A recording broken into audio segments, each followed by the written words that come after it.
Good evening. स्वागत है आप सभी का मेरे YouTube channel UK triple S C vision में। दोस्तों, आज से मैं हिंदी साहित्य की क्लास शुरू करने जा रहा हूँ। ठीक है दोस्तों। और आपको पता ही है कि हिंदी साहित्य और हिंदी व्याकरण उत्तराखंड के किसी भी एग्जाम में अपना महत्वपूर्ण स्थान रखते हैं, क्योंकि आपको पता है कि हिंदी साहित्य और हिंदी व्याकरण मिला के इसमें 20 नंबर का आता है। तो 20 नंबर की हिंदी साहित्य और व्याकरण में आप लोगों को करा दूंगा। उम्मीद है कि आप लोगों को मेरा पढ़ाया हुआ समझ आएगा। और आज का जो टॉपिक है दोस्तों, वो शुरू करते हैं। हिंदी साहित्य का इतिहास। हिंदी साहित्य के काल विभाजन का पहला प्रयास जॉर्ज ग्रियर्सन ने अंग्रेजी भाषा में किया था। ठीक है दोस्तों। तो आपसे अगर पूछता है कि हिंदी साहित्य के काल विभाजन का पहला प्रयास किसने किया था, तो किया था जॉर्ज ग्रियर्सन ने। और पूछ लिया किस भाषा में किया था, तो किया था अंग्रेजी भाषा में। ठीक है दोस्तों। जॉर्ज ग्रियर्सन ने अपने साहित्य को कितने काल में बांटा था या कितने भागों में बांटा था, तो वो था 11 भागों में। ठीक है, 11 खंडों में विभाजित किया था। लेकिन हिंदी भाषा के काल विभाजन में सर्वोत्तम मत वर्तमान में रामचंद्र शुक्ल जी का माना जाता है। जो काल विभाजन माना जाता है हिंदी साहित्य में वर्तमान में, वो रामचंद्र शुक्ल जी का माना जाता है सर्वोत्तम। ठीक है। देखिए, रामचंद्र शुक्ल जी ने अपने साहित्य को कितने भागों में बांटा था, तो रामचंद्र शुक्ल जी ने अपने साहित्य को 4 भागों में बांटा था। ठीक है दोस्तों। रामचंद्र शुक्ल के अनुसार विभाजन देख लेते हैं। इनके अनुसार जो 4 विभाजन किए गए थे वो आप लोग देख लीजिए। पहला विभाजन था आदिकाल, जिसे वीरगाथा काल भी कहा जाता है। दूसरा है भक्ति काल, जिसे पूर्व मध्य काल भी कहा जाता है। तीसरा है रीतिकाल, जिसे उत्तर मध्य काल भी कहा जाता है। चौथा है आधुनिक काल, जिसे गद्य काल भी कहा जाता है। आदिकाल का जो समय था वो माना जाता है 1050 से 1375 ईस्वी पूर्व। ठीक है। दूसरा है भक्ति काल। भक्ति काल का जो काल माना जाता है वो माना जाता है 1375 से 1700 ईस्वी तक। ठीक है। और रीतिकाल का जो काल माना जाता है वो माना जाता है 1700 से 1900 ईस्वी तक। और आधुनिक काल जो माना जाता है वो 1900 से अब तक का काल माना जाता है। किसके अनुसार? रामचंद्र शुक्ल के अनुसार। ठीक है। अब देख लेते हैं सभी कालों का नामकरण विभिन्न विद्वानों के अनुसार, यानी कि किस विद्वान ने किस काल को किस नाम से संबोधित किया है।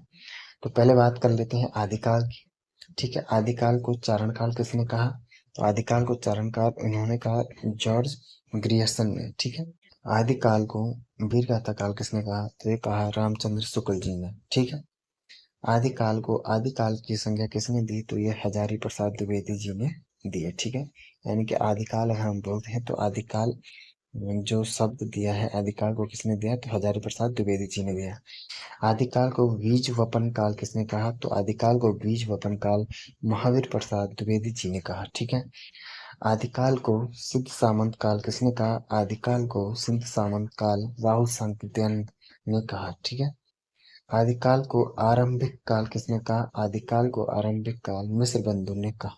चलिए दोस्तों, भक्ति काल की बात कर लेते हैं। ठीक है। दूसरा काल है भक्ति काल। अब भक्ति काल को भक्ति काल किसने कहा, तो ये देख लेते हैं। भक्ति काल को भक्ति काल रामचंद्र शुक्ल जी ने कहा था।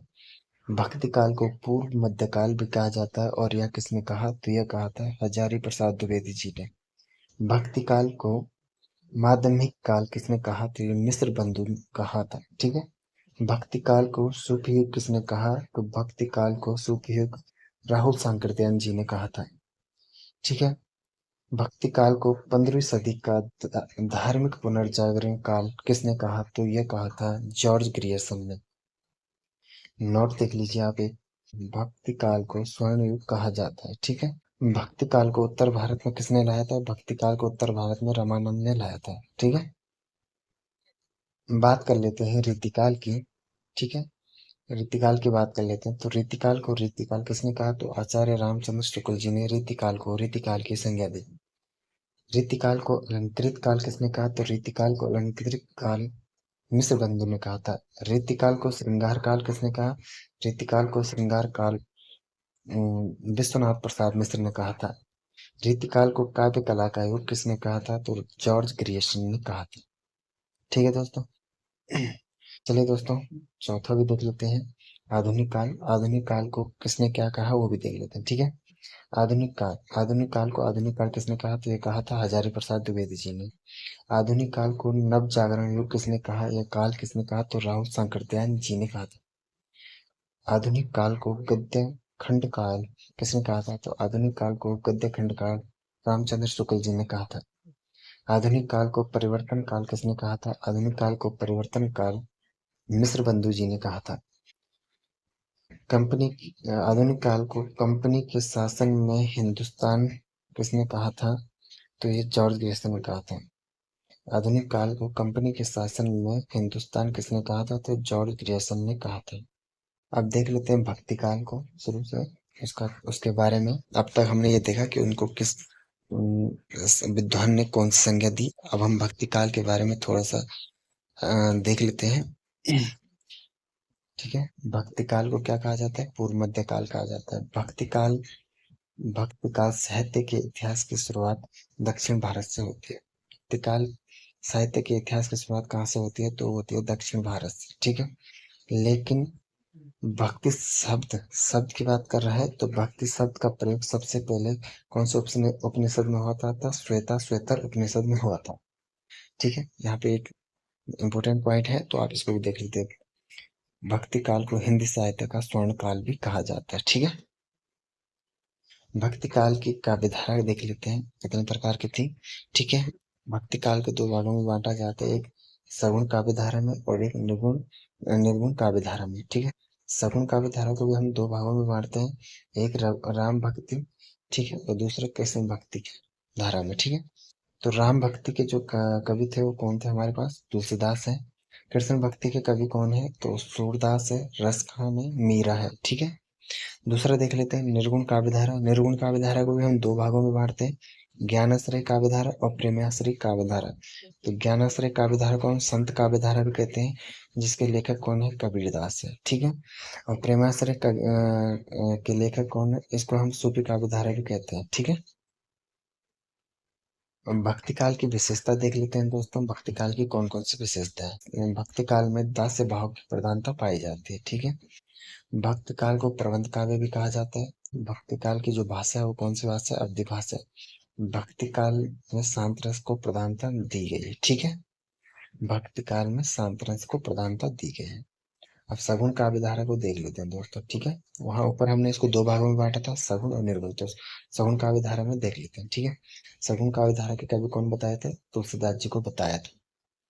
ठीक है, तुलसीदास जी का जन्म कहाँ होता है? 1532 ईस्वी में होता है और राजापुर यूपी में होता है। ठीक है, माना जाता है।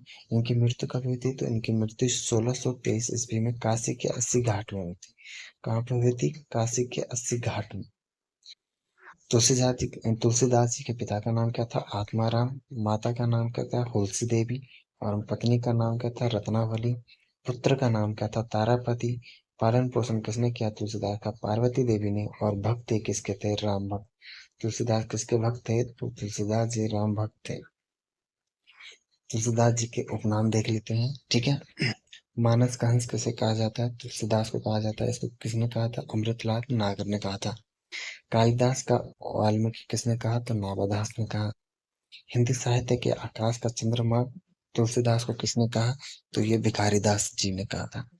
भक्ति काल का सुमेरु किसे कहा जाता है? तो भक्ति काल का सुमेरु तुलसीदास जी को कहा जाता है। और किसने कहा था? नाभादास ने कहा था। हिंदी साहित्य का जातीय कवि किसने कहा था तुलसीदास को? तो ये रामचंद्र शुक्ल ने कहा। ठीक है दोस्तों, कालिदास की जो प्रामाणिक रचना मानी जाती है वो 12 मानी जाती है। इन्हें समन्वय का कवि भी कहा जाता है। ठीक है दोस्तों, तो आज के लिए इतना ही काफी है दोस्तों।